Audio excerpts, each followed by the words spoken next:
भगदड़ में कई लोग घायल हो गए। घटना के बाद प्रधानमंत्री नरेंद्र मोदी कुंभ की स्थिति पर नजर बनाए हुए हैं। पीएम मोदी राज्य के मुखिया योगी आदित्यनाथ से स्थिति के बारे में लगातार जानकारी ले रहे हैं। उन्होंने अब तक 4 बार मुख्यमंत्री योगी आदित्यनाथ से फोन पर बात कर हालात का जायजा लिया है। प्रधानमंत्री मोदी कुंभ मेले की व्यवस्था को लेकर बेहद सतर्क हैं और उसकी लगातार निगरानी कर रहे हैं। वहीं घटना के बाद केंद्रीय गृह मंत्री अमित शाह ने भी उत्तर प्रदेश के मुख्यमंत्री योगी आदित्यनाथ से बातचीत की। इस दौरान उन्होंने मुख्यमंत्री को केंद्र सरकार की ओर से पूरी सहायता का आश्वासन दिया। अमित शाह ने मुख्यमंत्री से फोन पर स्थिति के बारे में जानकारी ली। उन्होंने राज्य सरकार को हर संभव मदद देने का वायदा किया है। उत्तर प्रदेश के मुख्यमंत्री योगी आदित्यनाथ ने श्रद्धालुओं से अपील की है कि वे संगम नोस की ओर ना जाएं और अपने नजदीकी घाट पर ही स्नान करें। उन्होंने प्रशासन द्वारा दिए गए निर्देशों का पालन करने और प्रशासन के साथ सहयोग करने की भी अपील की है। मुख्यमंत्री ने यह भी कहा है कि श्रद्धालु किसी भी अफवाह पर ध्यान न दें। उत्तर प्रदेश के मुख्यमंत्री योगी आदित्यनाथ ने श्रद्धालुओं से अपील की है कि वे संगम नोस की ओर न जाएं और अपने नजदीकी घाट पर ही स्नान करें। उन्होंने प्रशासन द्वारा दिए गए निर्देशों का पालन करने और प्रशासन के साथ सहयोग करने की भी अपील की है। मुख्यमंत्री ने यह भी कहा कि श्रद्धालु किसी भी अफवाह पर ध्यान न दें। वहीं योगी आदित्यनाथ ने इस घटना के बाद मीडिया से रूबरू हुए और बताया कि क्या कुछ हुआ और कैसे हुआ। सुनिए योगी आदित्यनाथ ने इस पूरी घटना को लेकर क्या कहा। प्रयागराज महाकुंभ में श्रद्धालुजनों की भारी भीड़ है। लगभग 8 से 10 करोड़ श्रद्धालु इस समय प्रयागराज के अंदर मौजूद है। कल भी 5.5 करोड़ श्रद्धालुजनों ने महाकुंभ का स्नान किया था। ये जो भारी दबाव श्रद्धालुजनों के कारण और श्रद्धालुओं के संगम नोच पर जाने के कारण वहाँ पर एक बना हुआ है, लेकिन पूरा प्रशासन मौके पे वहाँ मौजूद है। रात्रि को 1 से 2 बजे के बीच में अखाड़ा मार्ग पर, जहाँ पे अखाड़ों के अमृत स्नान के दृश्य से बैरिकेड्स भी किए गए थे, तो बैरिकेड्स को फांद करके आने में कुछ श्रद्धालु गंभीर रूप से घायल हुए हैं। उन्हें तत्काल हॉस्पिटल में पहुंचा करके उपचार आदि की व्यवस्था उनके लिए की गई है। उनमें से कुछ श्रद्धालु गंभीर रूप से घायल हैं। लगातार प्रशासन स्थानीय स्तर पर श्रद्धालुओं की सकुशल स्नान कराने के दृष्टि से रात्रि को कल सायंकाल 6:30-7 बजे से ही मौनी अमावस्या का मुहूर्त प्रारंभ होने के बाद से ही लगातार लगा हुआ है। प्रयागराज में महाकुंभ में श्रद्धालुजनों के सकुशल स्नान करने, अमृत स्नान के लिए देश भर से आए हुए श्रद्धालुजनों की व्यवस्था के लिए, उनके कुशल क्षेम के लिए आदरणीय प्रधानमंत्री जी का प्रातःकाल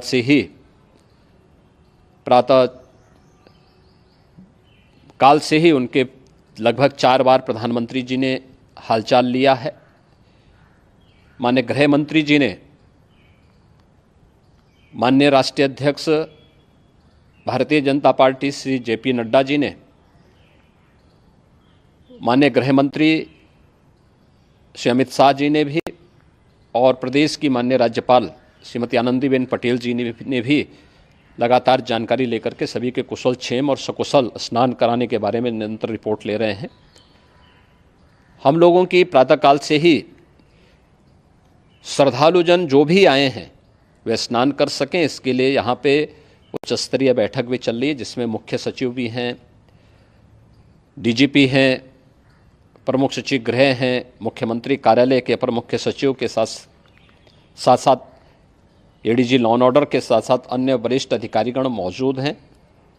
प्रयागराज में हालात वर्तमान में नियंत्रण में हैं, लेकिन भीड़ का दबाव बहुत बना हुआ है।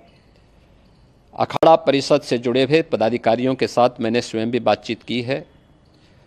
आचार्य महामंडलेश्वरों से भी, पूज्य संतों के साथ भी मेरी बातचीत हुई है और पूज्य संतों ने बड़ी ही विनम्रता के साथ इस बात को कहा है कि नहीं, श्रद्धालु जन पहले स्नान करेंगे और फिर जब उनका दबाव कुछ कम होगा और वे सकुशल वहाँ से निकल जाएंगे तब हम लोग स्नान करने के लिए संगम की तरफ जाएंगे। अभी पहले श्रद्धालु जनों को, चूँकि देश भर से आए हैं, तो इसके लिए उन्हें सभी अखाड़े इसके लिए सहमत हैं और सभी लोग इस व्यवस्था के साथ जुड़े हुए हैं। लगातार इस दिशा में हम लोगों का प्रयास है कि जो अब तक प्रातः काल से ही आपने देखा होगा, कल मैंने बताया कि कल लगभग 5.5 करोड़ श्रद्धालु कल महाकुंभ का स्नान किए हैं और आज प्रातः काल तक लगभग 8:30 बजे तक 3 करोड़ से अधिक श्रद्धालु स्नान कर चुके हैं और ये लगातार जारी है। लेकिन संगम नोच पर, अखाड़ा मार्ग पर, नागवासुकी मार्ग पर लगातार दबाव बना हुआ है और वहाँ पर श्रद्धालु जनों की सुविधा के लिए भी हर प्रकार की वहाँ पर प्रशासन पूरी मुस्तैदी के साथ लगा हुआ है। और इसीलिए मेरी अपील है पूरे प्रदेशवासियों से, पूरे देशवासियों से और सभी श्रद्धालुओं से भी, सभी पूज्य संतों से भी कि अफवाह पर कोई ध्यान न दें, संयम से काम लें। ये सब आयोजन सभी लोगों का है। प्रशासन उनकी सेवा के लिए पूरी तत्परता के साथ लगा हुआ है। केंद्र और राज्य सरकार पूरी मजबूती के साथ वहाँ पर हर प्रकार का सहयोग करने के लिए तत्पर है। लेकिन कोई किसी अफवाह पे ध्यान न दें। कोई भी व्यक्ति नकारात्मक अफवाह फैलाने का प्रयास करेगा, उस प्रकार से नुकसान हो सकता है। और जहाँ पर हैं आप, लगभग 15 से 20 किलोमीटर के दायरे में अस्थायी घाट बनाए गए हैं, उसमें कहीं भी वे स्नान कर सकते हैं। आवश्यक नहीं कि संगम नोच की तरफ ही आएं, क्योंकि भीड़ देखते हुए, खासतौर पर जो बुजुर्ग हैं, बच्चे हैं, श्वास के रोगी हैं, उनको लंबी दूरी तय नहीं करनी चाहिए और जहाँ पर हैं वहीं पर आराम से पहले स्थिर होकर के कार्य करें, वहाँ पर रह करके। और जो नज़दीक के घाट हैं, उसी नज़दीक के घाट में स्नान करेंगे। सब गंगा जी के ही घाट हैं और गंगा जी के इस घाट में वही पुण्य प्राप्त होगा। ये मौनी अमावस्या है। मौनी अमावस्या में स्नान का महत्व है। संगम में स्नान का दबाव बहुत ज़्यादा है, इसलिए सभी लोग अगर वहाँ पे इसमें अपना सहयोग करेंगे तो सकुशल हम सभी श्रद्धालु जनों को वहाँ पर स्नान करने में सफल होंगे। और फिर इसके उपरांत अमृत स्नान के लिए पूज्य संतों से भी, अखाड़ों से भी हम लोग अनुरोध करेंगे। जो घायल हैं, गंभीर रूप से घायल हैं, उनके उपचार की तत्परता के साथ व्यवस्था भी की गई है। उन सब के सकुशल स्वस्थ होने की भी हम कामना करते हैं। लेकिन मेरी अपील होगी कि कोई भी नकारात्मकता न फैलाने दें और न किसी अफवाह पर विश्वास करें। स्थिति नियंत्रण में है। हाँ, दबाव जरूर है, क्योंकि मैंने आपको बताया कि प्रातःकाल से सुबह 8:30 बजे तक 3 करोड़ से अधिक श्रद्धालु स्नान कर चुके हैं। और पूरे मेला क्षेत्र में अगर हम देखेंगे, प्रयागराज में हम देखेंगे तो लगभग 9 से 10 करोड़ श्रद्धालु इस समय वहाँ पर मौजूद है, जिसमें से 3 करोड़ यह वापस जा रहा है। इसके लिए रेलवे ने भी मेला स्पेशल लगाई हुई है। प्रातःकाल से लगभग 40 मेला स्पेशल प्रयागराज स्टेशन से, जोशी स्टेशन से, अन्य स्टेशन से श्रद्धालुओं को लेकर के सकुशल स्नान कराने के बाद उनको लेकर के गंतव्य की ओर आगे बढ़ी है।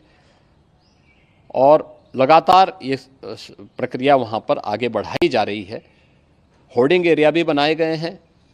प्रशासन जो वहाँ पर डायरेक्शन दें, मुझे लगता है सब लोग उसका पालन करेंगे तो सकुशल, क्योंकि पूरा दिन भर देर रात्रि तक अमृत स्नान का मुहूर्त है। मौनी अमावस्या का जो मुहूर्त है पूरे रात्रि भर है, इसलिए ये नहीं हो केवल इस पे कि हम अभी स्नान करेंगे, आवश्यक नहीं, कभी भी आप स्नान कर सकते हैं। तो उस पर ज़रूर सभी से मेरी विनम्र अपील होगी कि वे लोग उस पर सहयोग करेंगे तो सकुशल सभी को स्नान कराने में और सकुशल इस महापर्व को आयोजित करने में प्रशासन को और शासन को मदद मिलेगी।